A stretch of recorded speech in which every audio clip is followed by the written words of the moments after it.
beliau memandang surau dan ulun jadi, apa kata beliau? Itu surau 3 kali ganti panitia. Ada aja masalahnya. Ya, ada aja masalahnya. Orang tuh niatnya elok, tapi panitia aku lah bingung. Akhirnya curiga, saling mencurigai. Gagal. Kita bubarin, buat lagi, gagal, bubarin. Kiranya yang tahir tidak pakai panitia dong. Tanpa proposal. So abo nak pandai minta-minta tu. Tidak pandai fundraising. Apa kata orang tu? Buya, izinkan kami menyempurnakan surau itu. Maka sekali itu saja kami berani bawa murid. Sebab kalau bisu-bisu diulangnya balik, diulang lo kata itu beliau. Dalam beliau berkalam sepertinya bukan beliau yang berkalam, kami merinding. Berarti pertanda Allah mengijabah. Betul, dalam waktu tidak lebih 1 semester surau jadi. Cuma sayang panitia usai, mursyid pun pindah, khalifah pun pecah.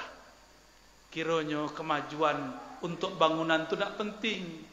Yang penting itu ada guru, walaupun suraunya buruk.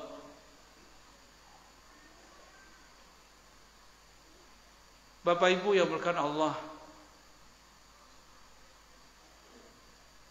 satu kali ada sahabat bertanya, namanya Sayyidina Ali karramallahu wajhah.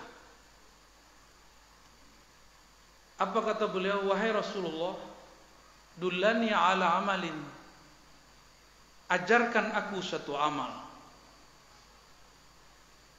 yang mana amal itu aqrabu ilallah, yang bisa menghantarkan secepat kilat kepada Allah. Arfa'u darajatan, yang membuat derajat kami tinggi di sisi Allah. Tapi ashalu, yang lebih gampang. Nah, sesuai enggak aja gitu? Amalnya cepat naik pangkat, banyak pahalanya, tinggi derajatnya, tapi amalnya mudah. Kan dia hobi kita nak? Yo asli. Apa jawab Nabi? Ya Ali, alaika bibudawamati dzikrillah. Hendaklah engkau memperbanyak mendawamkan zikir kepada Allah. Apa kata Sayyidina Ali? Wahai Rasulullah, kalau itu kami sudah tahu. Tolong ajarkan yang lebih spesifik, yang lebih spesial. Apa kata Rasulullah? Ya Ali, qul la ilaha illallah. Wahai Ali, bacalah banyak-banyak la ilaha. Ali bertanya lah, itu kami tahu wahai Rasulullah, tapi tekniknya bagaimana wahai Rasulullah? Lalu kemudian Rasulullah SAW, karena sayang kepada saudara sepupu plus menantu beliau, Nabi SAW kemudian menjawab, Ya Ali, aghmid ainaik. Wahai Ali, pejamkan matamu, lalu bacalah kalimah la ilaha illallah. Di riwayat lain, kul Allah Allah. Itu riwayat hadisnya. Tekniknya di mana disimpan? Bukan di kitab. Itu ada di kitab Musalsalat yang dikumpulkan oleh Syekh Yasin Al-Fadani, Syekh Al-Kushasi Al-Qurani, Syekh Umar Hamdan, bersambung kepada Sayyidina Ali, bersambung kepada baginda Rasulullah sallallahu alaihi wasallam. Hadis itu kemudian dikenal dengan istilah hadis talqin zikir. Rasulullah baiat Sayyidina Ali, baiat Sayyidina Hasan Basri, terus sampai gini. Jadilah semua ajaran zikir, termasuk Naqsyabandi. Soal Naqsyabandi itu 2 jalur, ada jalur Sayyidina Ali, ada jalur Sayyidina Abu Bakar As-Siddiq. Nah, teknik itu tidak ada di kitab, adanya di dalam kolbu para guru. Bapak Ibu, itu tidak boleh dikembangkan di tempat umum kecuali sudah datang isyaratnya. Ya. Akhirnya berkembanglah zikir itu. Berkembang zikir itu dan disebut dengan zikir khafi. Zikir apa? Zikir yang samar, lembut di dalam kalbu.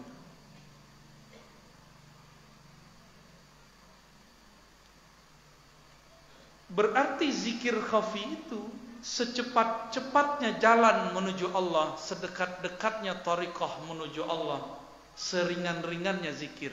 Lidah dikunci, mulut ditutup, mata dipejam, hanya di kalbu membaca nama Allah. Ringan tak tuh? Sangat ringan. Kalau disuruh baca la ilaha 100 kali, kan orang banyak dan keberatan. Tapi kalau pakai kalbu, kan tak usah pakai tenaga. Pakai tenaga tak? Tak perlu pakai tenaga. Cuma setan itu pintar. Kadang-kadang setan meminjam lisan manusia. Tak usah belajar zikir, gilo beko. Ya tak? Yo, tadi malu orang belajar zikir gilo. Buya kalian tak gilo aja dulu ya. Beliau-beliau kan belajar zikir sadanya.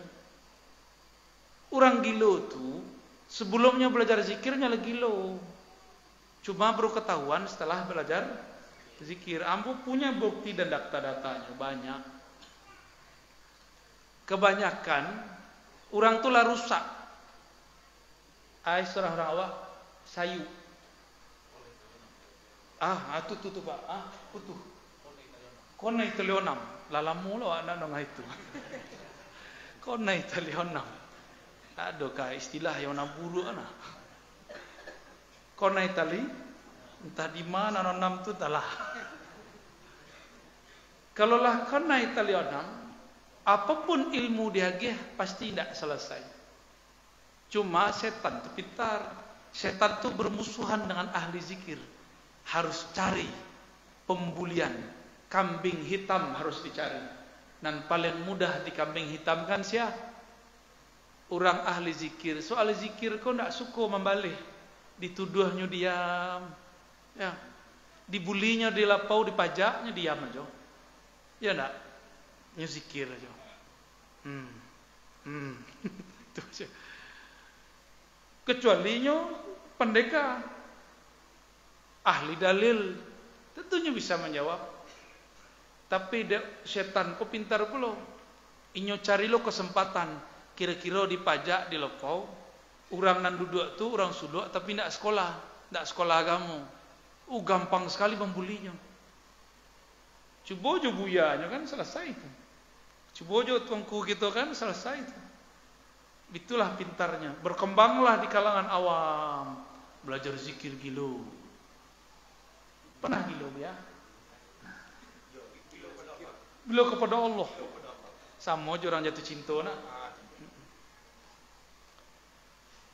Bapak Ibu yang melakukan Allah, Nabi kira pernah berkalam. Sayyidina Umar lapor ke Nabi, wahai Rasulullah, tanya Nabi, ada apa wahai sahabat? Umar tanya, tu tetangga sebelah kalau zikir bentuk orang ria, bentuk orang gilo. Apa jawaban Nabi? Uzkurullah hatta yaqulul munafiqun majnun. Banyak-banyaklah sebut nama Allah sampai orang yang ria, yang munafik menuduh kamu ria ataupun gila. Dua aja. Mengapa ogi-ogi tenolah tu? Ya tak? Lain itu bahasa orang setengah. Tenolah nak pokak lagu lama. Dari ketek kami itu je sejatuh kawan. Kayaknya setan kau nak sekolah dong. Dari tahun 80-an, 90-an itu je lagunya. Tanolah nak pokak tu kan. Gilo itu aja baru. Seharusnya kuliah ni kan. Tahunya kosakata baru. Nah itu sekecilnya. Bapak Ibu, ada kawan kita sekolah di Man, gilonya. Lah ada orang mengecek kalau sekolah di Man gilo. Lah ada orang ngecek itu tak? Tak. Ada kawan kita inyo jatuh cinta, putus cinta, gilonya. Le ada orang mengecek, jangan jatuh cinta le yuang pia, gilo beko. Malah ketujuh, bertambah ompong tambah gata. ya, tambah keriput, tambah centil. Apa istilahnya? Mantia, cantia. Itu yang terjadi.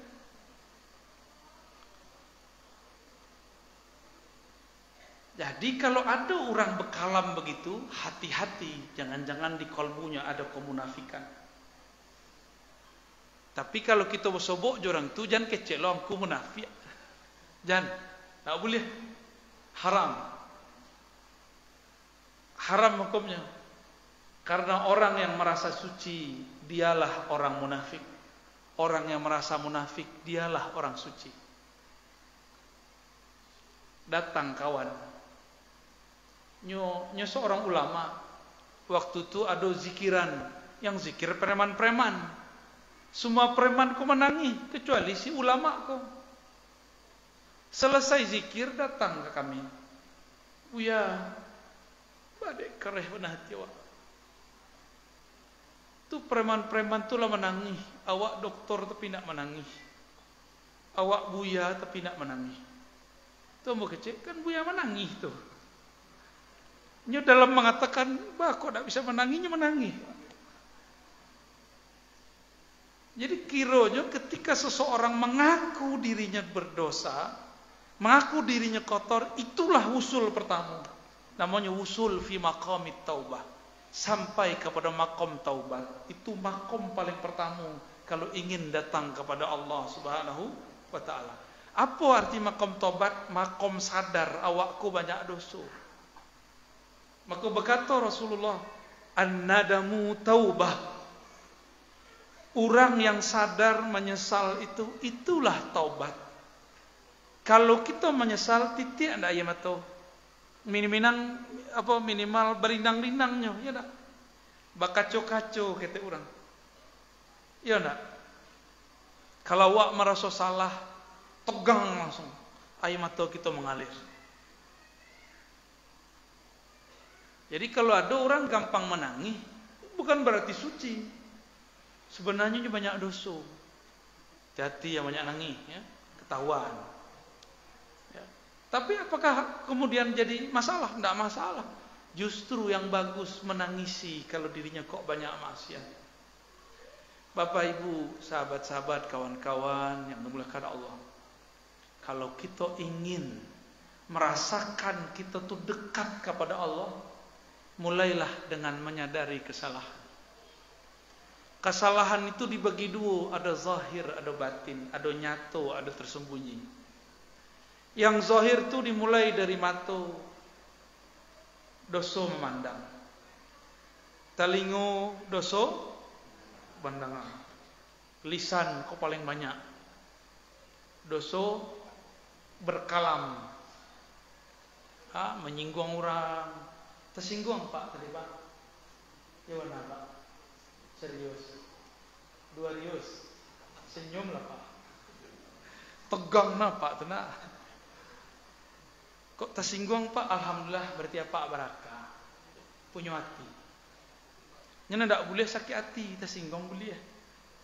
Ya tak? Sepakat ya? Tak tersinggung Pak berarti tak punya hati Pak. Nah tak boleh.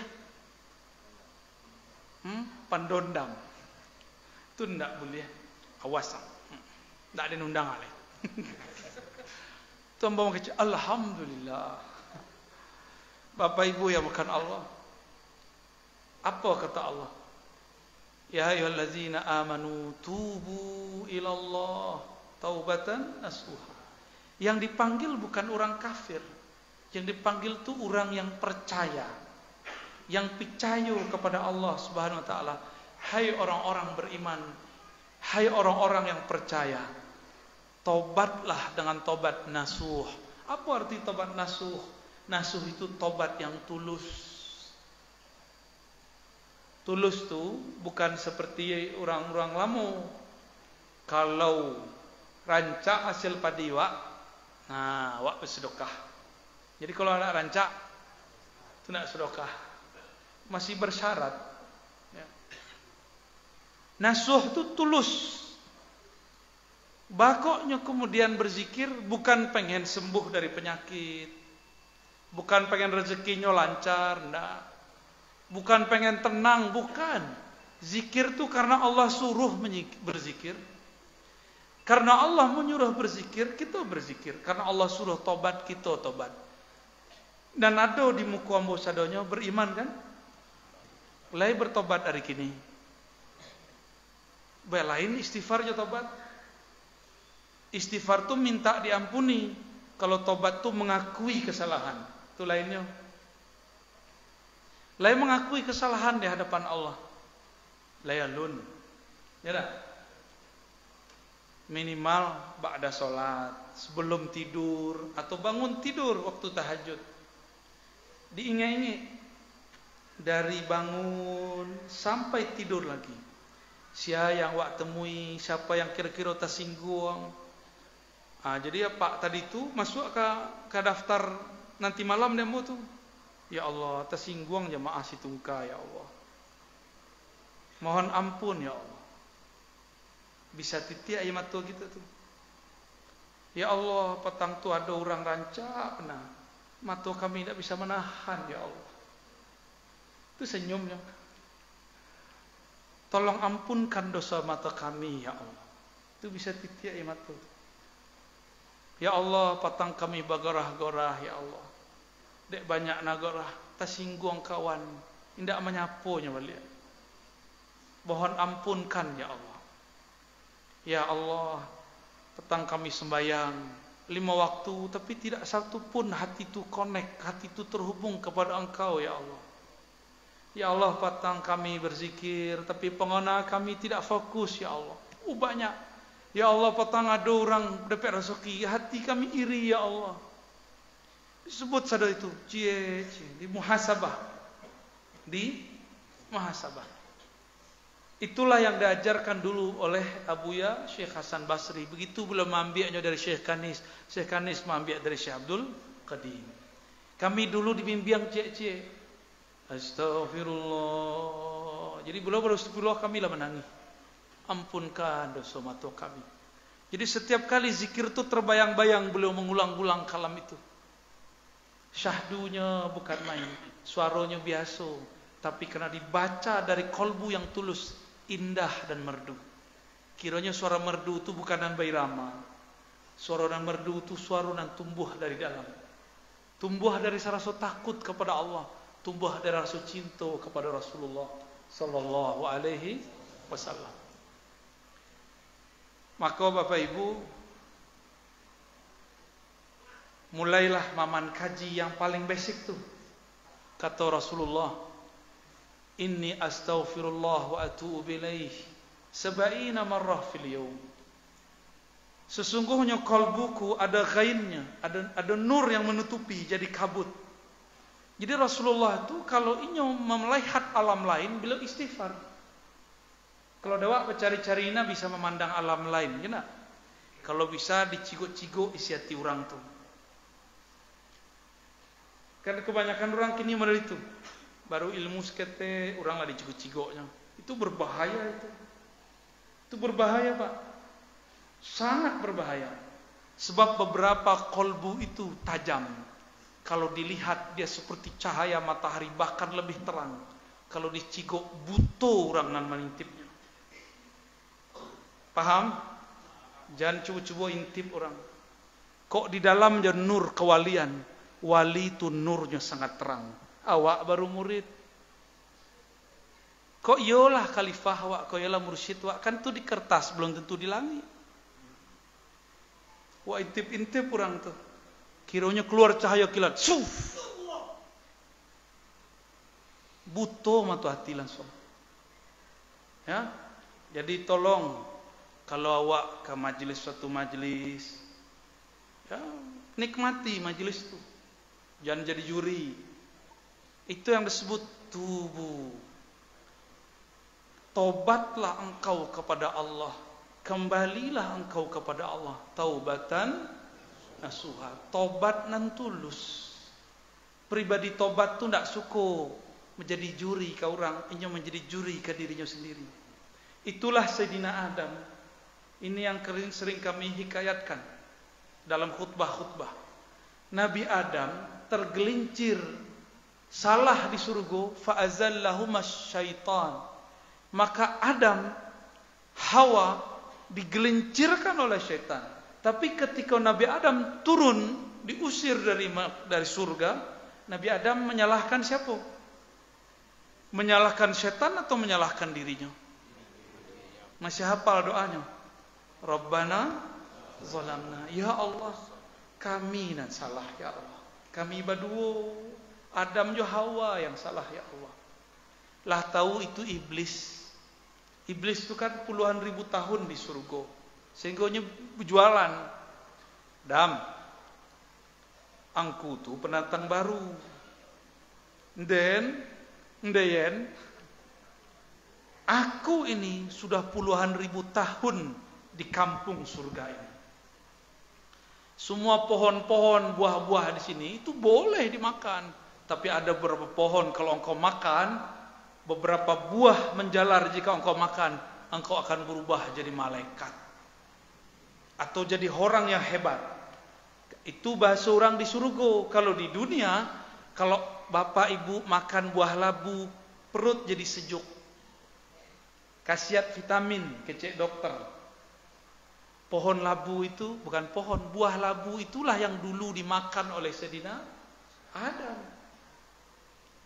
Ada di kitab tafsir Ibnu Katsir, masih jilid pertama, penjelasan ayat 30 sampai setelahnya. Disebutkan pohonnya. Kiranya bukan pohon-pohon yang besar, itu cuma tumbuhan menjala. Namanya apa? Labu. Kece iblis tadi apa? Jika engkau memakan buah labu ini, maka engkau akan jadi makhluk yang luar biasa. Itu gizi-gizi. Jadi kalau gizi di surga, dimakan sesuatu naik pangkatnya. Kalau di dunia wak makan sesuatu buah, perut wak sejuk, badan wak sehat. Belain penjelasannya. Kemudian Sayyidina Adam turun, diusir ke bumi. Beliau tidak salahkan sekalipun sedetik pun satu kata pun iblis. Padahal jelas di Quran, Adam, Hawa digelincirkan oleh syaitan. Jelas ayatnya. Fa'azallahumas syaitan. Jelas ayatnya. Tapi itulah cerdasnya Adam. Nabi Adam itu orang baru di surga. Tapi nur yang ada di dalam kalbunya itu lebih tua daripada Adam. Nur yang ada dalam diri Adam lebih tua daripada iblis. Apa kata Nabi Adam? Ya Allah, yang salah kami, bukan kawan seberang tu. Yang salah kami berdua. Coba perhatikan. Suami istri kau hati-hati. Suami istri hati-hati. Ketika suami wak salah atau istri wak salah, ditanggung berdua atau ditanggung seorang? Salah kau tu, salah ang mah, pulanglah kau leh. Bahaya, ya. Kan bahaya tu. Kiranya sifat iblis tu masuk ke rumah tangga, makanya muncullah suami istri saling menyalahkan. Itulah awal keretakan rumah tangga. Anak wak rusak jatuh bersalah-salahannya, bersalahan lakinya, bersalah, akhirnya konflik. Apapun yang terjadi, coba kembali kepada kakek kita, Nabiullah Adam. Kalau ada kesalahan, tidak disalahkan salah satunya. Katakan, ya Allah, kami juga yang salah. Mungkin karena kami tidak sempurna, dan pasti tidak sempurna, maka terjadilah model itu. Kalau orang model itu sado kini kira-kira, ya, kena itu, bawalah pulang.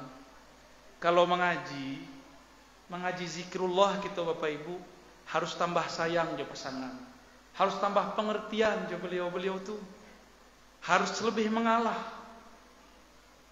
bukan malah tambah superioritas. Aden kau orang surau kau, pangkaten khalifah di surau, kau kurang adab. Jangan bawa gelar khalifah tu kepada rumah. Di rumah wak jadi ayah, jadi suami. Khalifah tu gelar di surau, di luar jadi pelepah. Tidak usah dibawa-bawa keluar. Allah tuh benci melihat orang berjalan merasa dirinya sesuatu. Wala tamshi fil ardi maraha. Janganlah engkau berjalan di muka bumi, berjalan dengan penuh congkak, merasa dirimu seseorang sesuatu. Nabi Adam baru turun ke bumi, tidak pernah salahkan siapapun di langit. Bahkan tidak menyalahkan takdir. Lain dengan iblis. Iblis mengatakan, ya Allah, aku begini kan engkau juga yang menakdirkan. Kalau Nabi Adam tidak. Nabi Adam menyalahkan dirinya. Itulah adab kepada Allah Subhanahu wa ta'ala. Jadi tiga kaji paling penting malam ko. Pertama, tobat. Prakteknya muhasabah. Setiap hari sebelum tidur, lepaskan semua kebencian. Ingat-ingat semua kesalahan, minta ampun kepada Allah. Kalau malu, minta maaf kepada orang, katakan, bisikkan kepada Allah yang bisa menyampaikan kalam kepada semua kalbu. Ya Allah, Engkau maha dekat dengan semua kalbu.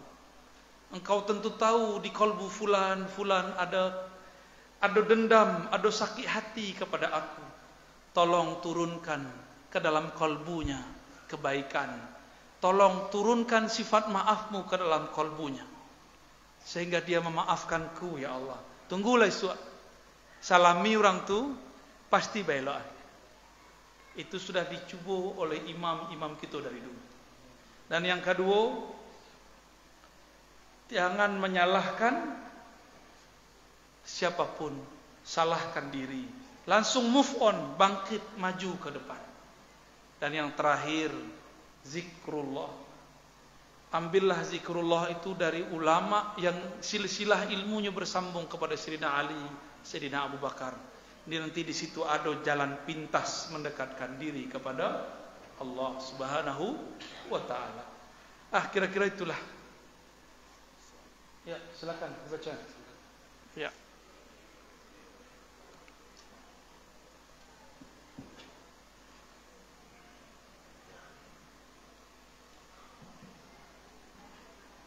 Bagiinlah itu.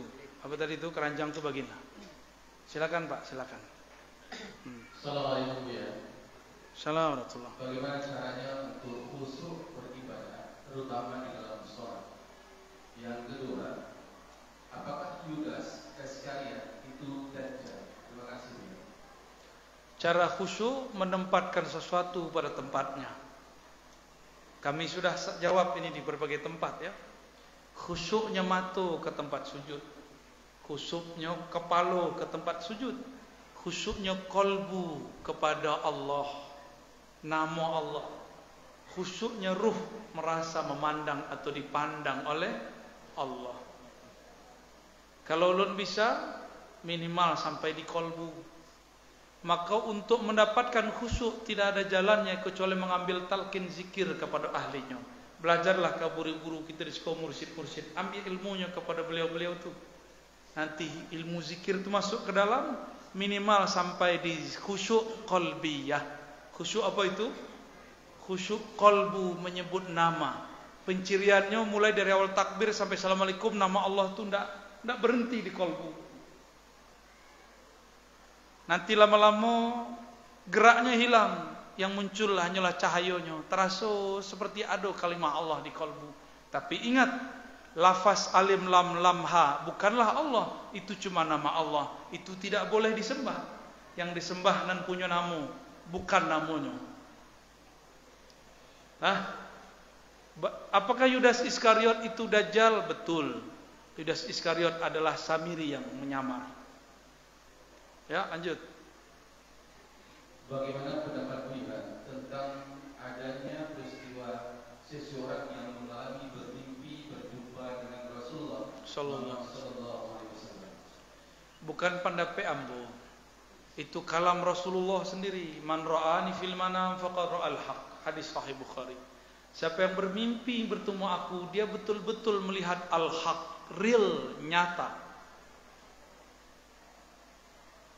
Wa man ra'ani fil manam fasayarani yaqzah. Yang telah mimpi ketemu aku, tunggu ada masa engkau akan melihat aku dalam keadaan jaga. Nanti adu masuknya. Dek orang biasa tak tampak, tapi dek kolbu tampak. Allahu Akbar. Salawat. Allahumma salli ala Sayyidina Muhammad. Allahumma salli ala Sayyidina Muhammad. Allahumma salli ala Sayyidina. Dah, buka mata lihat. Nah, lanjut.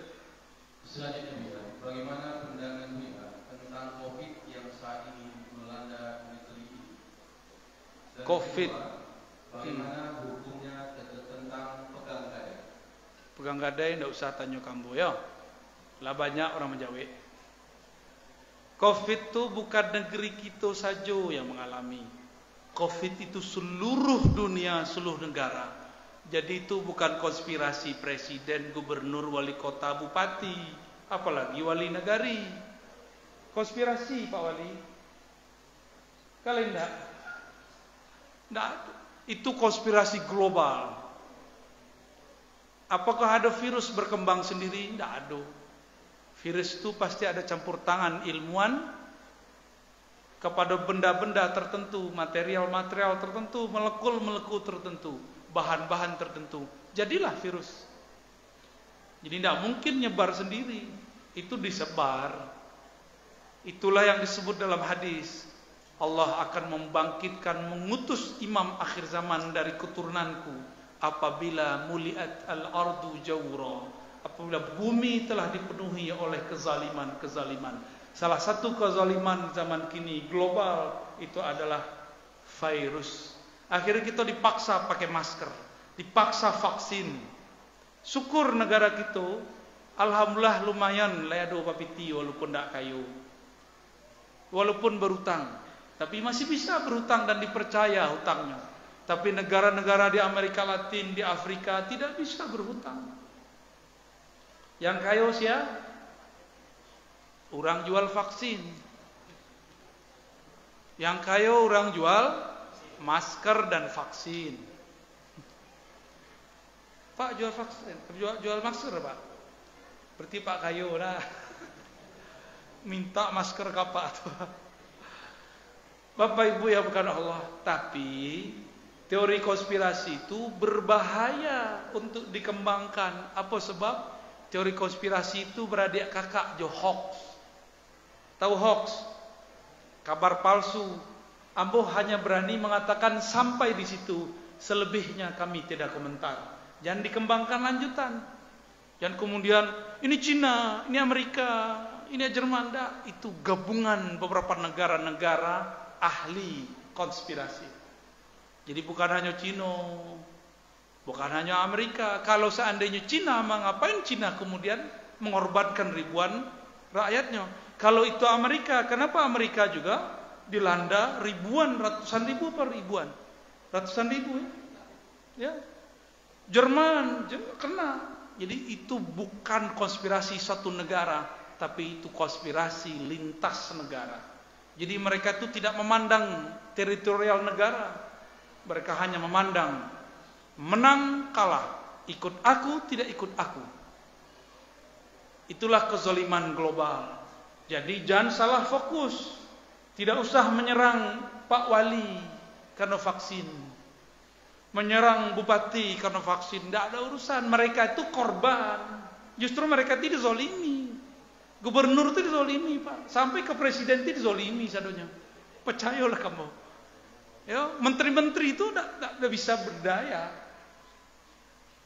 Jadi kalau Bapak Ibu cerdas, berpikirnya luas, bukan hanya berpikir satu negara, bukan konspirasi alat PCR dengan Cina, tidak nyambung. Itu konspirasi lebih besar dari itu. Paham? Ya, jadi jangan temakan hoax di WA. Nah, yang WA tuh le tahu siapa gue, kan tak tahu siapa gue. Mereka juga. Ambo ndak anti yo satu negara, ambo anti kelompok global itu. Ambo tidak anti dengan Cina karena di Cina banyak Muslim dan habaib. Ambo tidak anti Amerika karena Amerika ada seorang wali syekh, tidak usah disebut namanya. Ambo tidak anti Jerman, di Jerman ada guru ambo Syekh Hasan itu. Ampun ndak anti dengan Inggris ataupun Perancis. Kita anti dengan orang yang memusuhi agama Allah Subhanahu wa taala. Jadi harus fokus, jangan salah. Jangan salah. Nanti tahun 2023, 2024 kabar palsu mengenai hal ini akan jadikan bahan untuk kampanye. Siap-siap, dan Bapak Ibu mungkin lupa dengan wasiat yang mau sampaikan. Selamat lupa ya. Akhirnya orang di pajak, di lapau bercakap, orang di grup kemudian live, keluar dari grup. Seperti kejadian di tahun-tahun sebelumnya. Mungkin nanti lebih parah kalau tidak ada cara untuk menawarnya. Banyak cerita COVID. Kini kok ikuti saja mainnya sudah. Itu kan mereka makar. Makar enggak? Makar itu bahasa Arabnya konspirasi. Makar. Allah kan berfirman, "Fallahu khairul makirin." Allah itu lebih cakap, lebih bagus, lebih dahsyat, lebih detail, lebih ganas makarnya, konspirasinya daripada mereka itu. Jadi disuntik-suntiklah 1000 kali, silakan. Kau tubuh awak nak masalah. Yang penting suntikan itu nak tembus kepada hati. Kalau tembus ke hati, jantung, rasa takut muncul. Kalau tubuh kok, jangankan suntikan vaksin ya. Apa lagi? Ya, debus pun dijalani, ada orang setuju, orang setuka ya. Itu cuma dabui ya. Itu cuma jarum selesai. Oh, di dalamnya ada babi. Tahu dari mana? Oh, Ustaz tidak mengerti. Emang kamu tidak baca? Emang kamu tidak punya kawan peneliti? Kita punya kawan-kawan peneliti. Betul ada bahan-bahan tertentu yang aneh-aneh. Tapi sudahlah. Kalau Bapak Ibu indak vaksin, tidak bisa terbang ke Jawa. Ambo tidak bisa lo sampai ke kini, sampai ko. Berkatlah disuntik ko, apa bisa mendengar ambo kini. Ya, apa biasalah. Semua takdir itu bagi orang beriman baik. Maka corona itu bagi mukmin baik. Baru mendengar Pak Lena. Biasa kok Pak mendengar corona tuh bagi ambo corona itu di sisi Allah adalah sesuatu yang luar biasa. Karena corona kami bisa ngajar lintas negara, tidak perlu terbang, cukup pakai Zoom. Tahu Zoom? Hebat enggak? Ya. Orang Situngkala bisa loba Zoom kini. Ya. Zoom-zooman. Thariqat Az-Zumiyah. Imamnya Syekh Az-Zumi. Mursyidnya Gumudo tahu mursyidnya. Baik, jadi tidak usah khawatir, ikuti saja. Ya. Tidak usah kemudian Bapak Ibu nanti jadi konflik. Sekali ada ustadz mengatakan, "Tidak ada itu Covid," nya sedang mencoba melawan arus sebelum saatnya. Nabi dulu ketika dikalahkan, dikat oleh kafir Quraisy, Nabi ngalah. Apa sebab? Nabi meyakini Allah sebaik-baik pembuat makar. Tenang salah Pak, biarkan orang itu makar. Allah itu punya tentara yang terlihat dan tentara yang tidak terlihat. Ada wali-wali yang berwujud manusia orang soleh, ada wali-wali berwujud wajah-wajah orang aneh. Wadak sangku kiranya wali. Mereka pun sedang bergerak di alam semesta. Ya. Tenang salah Pak, ngaji-ngaji salah Pak. Ya. Sembayang kalah rapi. Kalau disuruhnya nanti ibu ke masker pakai jalan. Ya. Terserah taruhnya di mana. Ikuti saja, tidak usah lawan. Ya. Mereka pun pasti kesusahan. Pak Wali pasti kesusahan. Di zaman itu. Kini beliau lah mulai move on. Ya enggak? Tak usah takut Pak Wali. Tak ke dipecat ke Pak Wali tu. Aman Pak Wali. Kalau diturun Pak Wali angkat jadi wali Allah, ya enggak? Amin. Allah. Apa bedanya fikih dengan akidah atau tauhid? Fikih itu hukum badan. Akidah itu hukum akal. Ya. Tak bacalah ya tasawuf. Tasawuf itu hukum ruh dan kolbu. Jadi hukumnya lain. Maka bertanyalah hukum badan kepada ahli fikih. Jangan bertanya ke ahli kolbu. Nanti lain jawabnya. Sebagaimana jangan bertanya tasawuf kepada ahli fikih. Mungkin salah jawabnya. Udah pernah belum melihat video? Ada seorang ustaz ditanya tentang tasawuf. Akhirnya sesat, zindiq, dolalah, agama sufi, agama baru. Sebenarnya tidak mengerti. Kalau dia mengerti, tidak mungkin dia menjawab begitu. Ya. Nah, jadi tanya ke ahlinya. Syukur-syukur Buya tu ahli kedua-duanya, ketiga-tiganya. Kamil disebutnya. Guru yang sempurna. Lanjut. Pertanyaan ketiga akan dikasih satu lama. Izin bertanya Buya. Fenomena yang terakhir ini setiap tanggal 12 Rabiul Awal selalu memperingati Maulid Nabi besar Muhammad Sallallahu Alaihi Wasallam. Allah Dan setiap selesai sholat Rabu di masjid terutama maghrib, isya dan subuh selalu menjalankan tahlil secara bersama sampai doa secara bersama. Namun belakangan ini terjadi kekurangan atau berkurangnya amalan tersebut secara bersama. Mohon arahan sehingga kami mampu kembali untuk beribadah secara berjamaah. Demikian ya. Pertama, kami kasih yang paling pahit, minimalis Bapak Ibu. Yang wajib itu sholat jamaah saja. Sholat subuh ya. Sholat maghrib, sholat isya, sholat 5 waktu itu yang wajib. Kalau lain namuh aja orang sembahyang jamaah, itulah syukur. Kalaupun sudah ikut doa, zikir, tahlil, untuk level 1 cukup. Untuk level apa? Minimalis. Tapi kan Nabi bersabda, aku duduk an ajlisa atau aku duduk di tempat dudukku ini, tempat sholatku ini, ba'da sholat subuh sampai terbit matahari. Ahabbu ilayya minad dunya wa ma fiha. Lebih aku sukai daripada dunia dan seisinya. Otoan yang paling rancak di dunia apa? Otoan yang paling rancak di Pekumbuah. Panter. Panter? Ya, termerah. Otopak dia. Kalau otopak tu lain loh.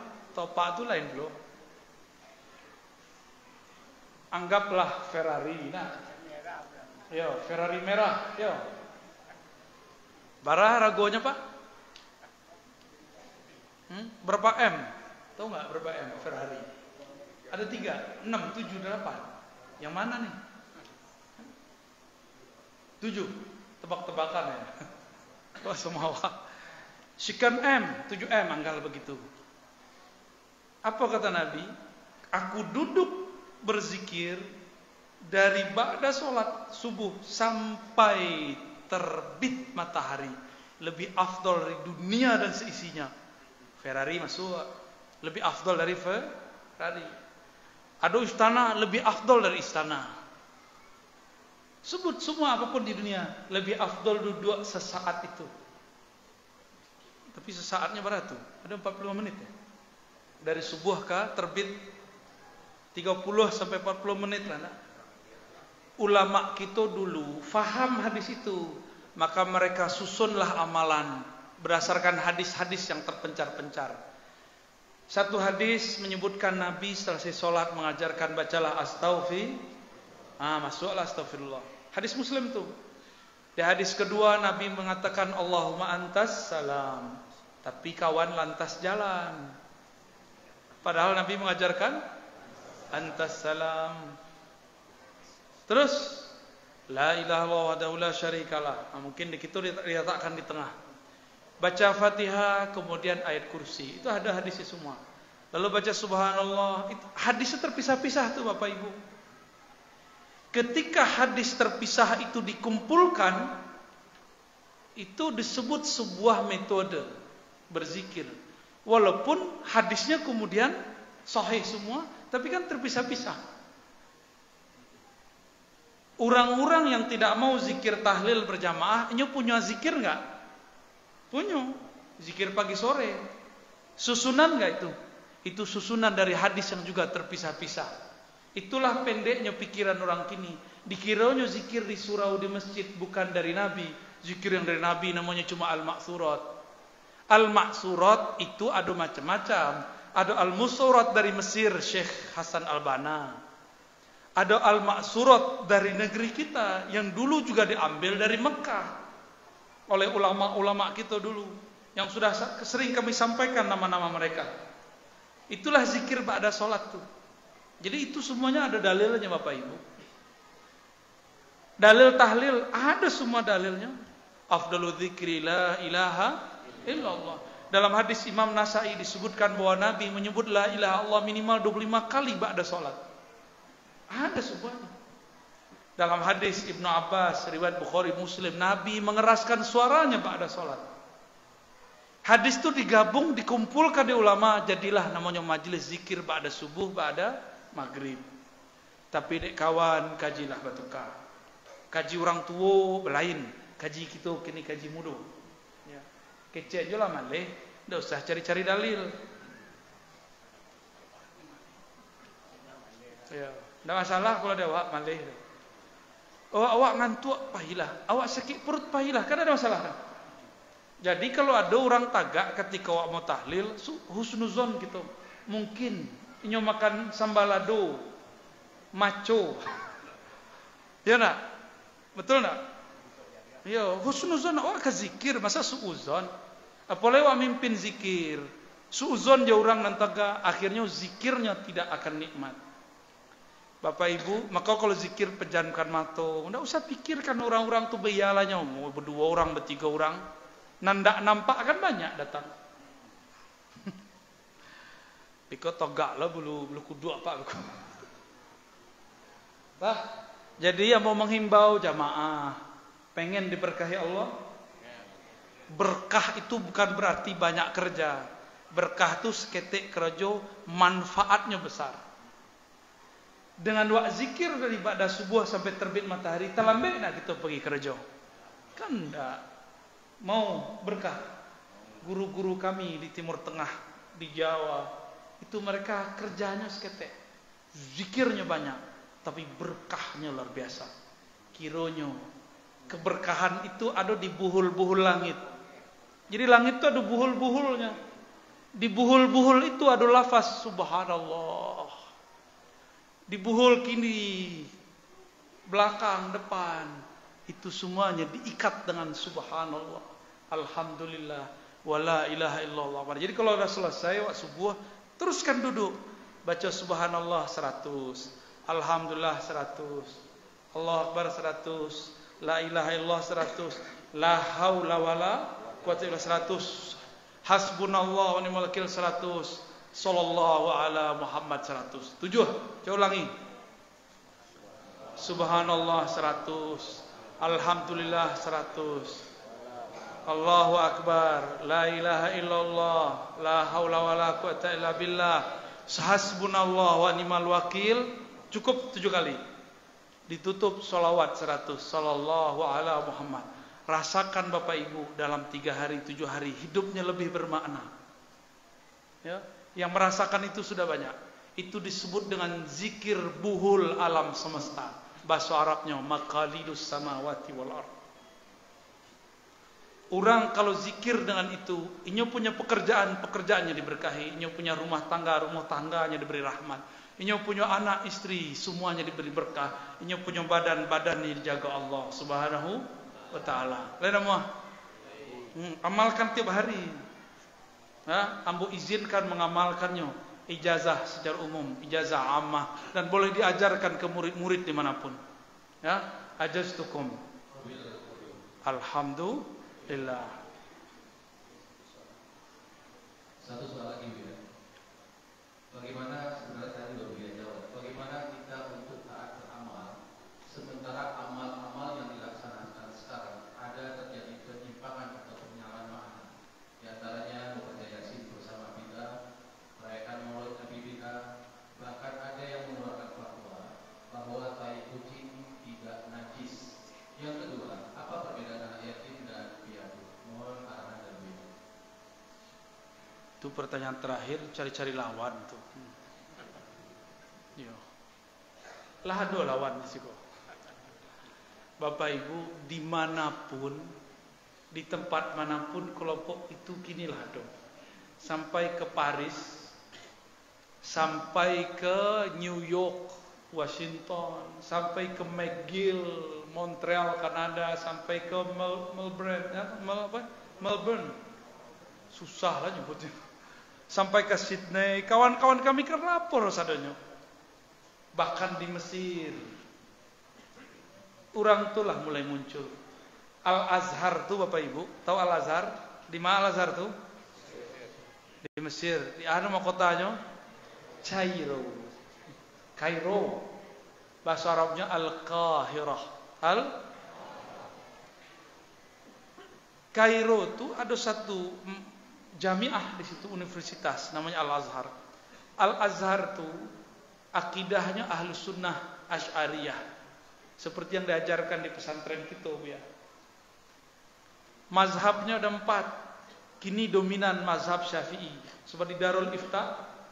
Darul Ifta itu ulamanya banyak bermazhab Syafi'i. Darul Ifta itu lebih tinggi dari MUI gitu. Sebab diakui secara negara, diakui secara hukum. Kalau keluar fatwa, fatwanya ada kekuatan hukum. Kalau MUI mengeluarkan fatwa hanya sebatas saran. Pilihan, tidak wajib. Al-Azhar itu mengajarkan tasawuf. Tarekat diajarkan oleh ulama-ulama Al-Azhar. Tapi kini Bapak Ibu jadi saksi. Banyak orang pulang dari Al-Azhar anti enggak dengan akidah yang diajarkan di sekolah, di madrasah gitu? Anti. Akhirnya udah usah bermazhab fikih Syafi'i. Udah usah bertasawuf itu zindiq. Ya enggak? Udah usah. Ya emang begitu sudah. Jadi apa cara kita? Maka ambo kemudian kemanapun pergi di wilayah negeri kita selalu menceritakan silsilah. Apa sebab? Supaya orang-orang kau sadar bahwa amalan yang ada di masjid ini, amalan di surau, di madrasah, di ma'had, itu bukanlah buatan orang Minangkabau, bukanlah buatan orang Indonesia, tapi itu dibawa langsung dari Mekah. Itu maksudnya. Tak lebih Bapak Ibu. Ambo menjamin amalan yang ada, baik yasinan, solawatan. Solawat itu langsung diambil dari Imam Madinah, Syekh Muhammad Amin Al-Kurdi, guru dari Syekh Abdurrahman Kumango. Kasitunya membiak dalail Pak. Solawat, tapi bukan untuk kematian, untuk amal harian itu aslinya. Cuma dek kita masih syukur amal kematian daripada tidak ada sama sekali. Itu amalannya harian, makanya ada Senin sampai Senin lagi. Coba yang bisa bahasa Arab, adakah di situ tertulis ini kitab solawat untuk orang kematian? Kan ada. Tapi ulama kita dapat isyarat. Dulu ada seorang imam didatangi oleh seorang anak muda mengadukan perihal ayahnya. Ayahnya mati su'ul khotimah, hitam legam wajah ayahnya, hangus. Entah ditembakan jo petir, petir bahasa Sunda potu. Buru anak potui ya. Kalau potu tu orang kota nampe itu. Ketonan godang itu potu Pak. Kota nampe potui. Entahlah, ya lupa Pak. Entah pakai apa lah. Malaikat maut mencabut nyawanya, mungkin ditembaknya itu Pak. Mungkin dibawanya kapak yang ditonton di anak-anak di Thor tuh. Tung. Itu khayalan Pak ya. Enggak asli itu. Malaikat maut enggak tahu memperlakukannya apa. Sehingga gosong. Dilaparkan ke Imam Ibnu Arabi ahli zikir. Ibnu Arabi kunjungi, dilihat, ya Allah, hangus. Maka beliau mulai dari awal berjam-jam salawat. Lalu selesai selawat menjelang subuh. Apa kata beliau? Ya Allah, tolong hadiahkan pahala salawat ini untuk orang nan mati itu. Ditiupnya, ditutup dengan kain. Besok pagi dibuka sama anaknya. wajahnya kembali seperti semula, cuma sudah meninggal. Berkah berso, itulah rasionya bako ado selawat menuju amin. Mungkin kawan tu wajahnya sudah bercahaya, kan jidatnya bercahaya juga, ya. Cahayanya nak tahu lah warnanya apa, ya. Akhirnya tidak butuh selawat, tidak butuh yasinan, tidak masalah. Yang penting jangan salahkan kami, ya. Kami sampaikan kepada yang anti yasinan, silakan, tapi nggak usah ganggu kami yasinan. Karena dalil yasinan banyak. Iqra'u yasin ala mautakum. Oh Ustaz, ente nggak ngerti hadis dhaif. Dhaif kata siapa? Kata Albani. Oke, Albani itu siapa? Ulama yang baru wafat 1999. Jauh sebelum itu Imam Abu Dawud, murid dari Imam Ahmad, kawan dari Imam Bukhari, menganggap hadis ini tidak masalah. Jauh sebelum Albani, ada Imam Ibn Hibban menulis kitab Sahih Ibn Hibban, menganggapnya sahih. Bukan karena sanadnya, tapi karena itu diamalkan oleh ulama salafus saleh. Katanya kalau ada salafus saleh beramal, kita amalkan. Inilah ada ulama salaf mengamalkan.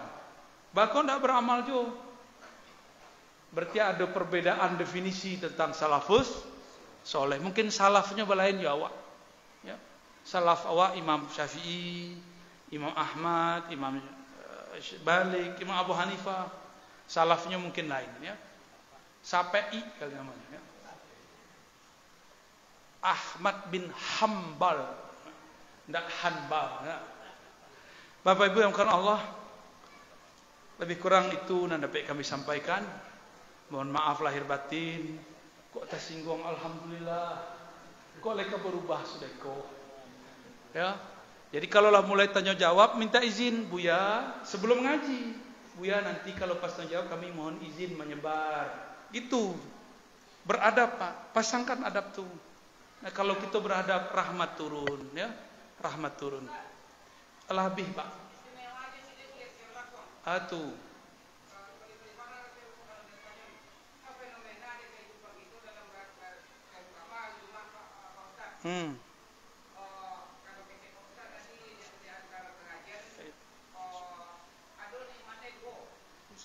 Allahumma shalli. Jazakallah, jazakallah.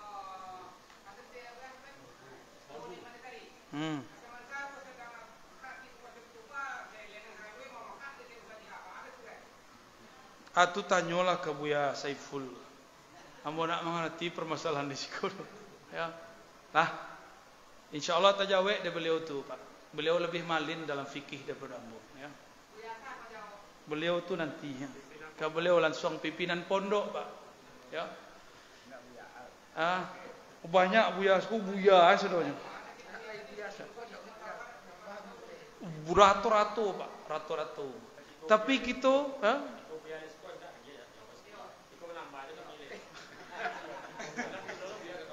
wah Jumatan berisik itu kan pertanyaannya.